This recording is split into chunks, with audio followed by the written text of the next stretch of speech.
আমার নাম আরিফ। ঘটনাটা আজ থেকে প্রায় ৩ বছর আগের। সেদিন আমার এক ঘনিষ্ঠ বন্ধুর জন্মদিন ছিল। আমরা সবাই মিলে রাতে পার্টি করছিলাম। আড্ডা, গান, খাওয়া দাওয়া সব মিলিয়ে সময় কেটে যাচ্ছিল বেশ আনন্দে।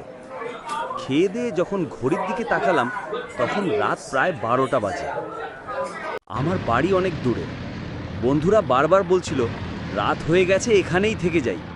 কিন্তু আমি নাছোড় বান্দা, পরদিন সকালে অফিস ছিল, তাই আমি ঠিক করলাম যেভাবেই হোক বাড়ি ফিরতেই হবে।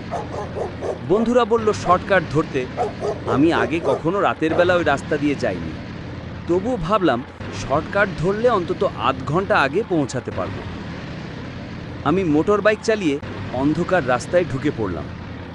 রাস্তার দুই পাশে উঁচু গাছ, বাতাসে পাতার শব্দে কেমন অস্বস্তি লাগছিল। রাতের নিস্তব্ধতায় বাইকের শব্দটা যেন আরও জোরে কানে বাজছিল। কিছুক্ষণ পর সামনে কবরস্থানের গেট চোখে পড়ল। এটা গ্রামের পুরনো কবরস্থান, যেখানে বহু আগের কবরগুলো এখনো আছে। লোকজন বলে এই রাস্তা দিয়ে রাতের বেলা গেলে নাকি অদ্ভুত জিনিস দেখা যায়। আমি এসব কুসংস্কার বিশ্বাস করতাম না। আমি গেটের সামনে আসতেই দেখি সেখানে এক বৃদ্ধা দাঁড়িয়ে আছে, তার হাতে লাঠি। দূর থেকে দেখে মনে হচ্ছিল গ্রামের সাধারণ কোনো মহিলা। আমি বাইক থামিয়ে ভদ্রভাবে বললাম, মা, এই রাতের বেলা এখানে দাঁড়িয়ে আছেন কেন?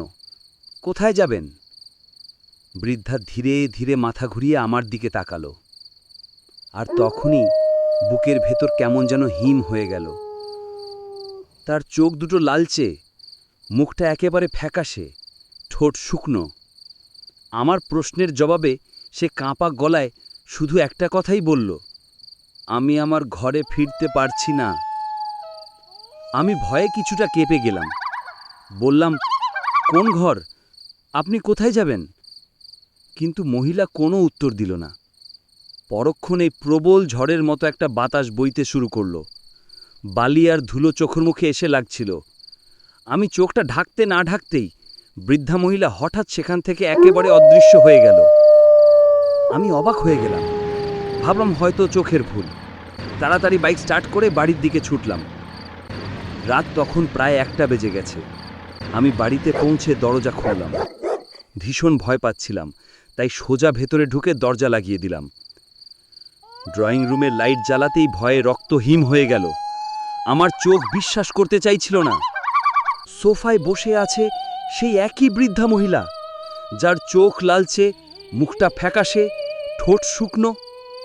আমি স্তব্ধ হয়ে দাঁড়িয়ে রইলাম। হঠাৎ সে ধীরে ধীরে মাথা তুলল আর আমার দিকে তাকিয়ে ঠান্ডা গলায় বলল, আমি আমার ঘরে ফিরে এসেছি। অন্ধকারের রহস্য ভেদ করে আবার ফিরে আসব নতুন কোনো ভয়ঙ্কর গল্প নিয়ে। ততক্ষণ আমাদের চ্যানেলটি সাবস্ক্রাইব করে আমাদের সাথেই থাকুন এবং পাশে থাকা বেল আইকনে ক্লিক করতে ভুলবেন না।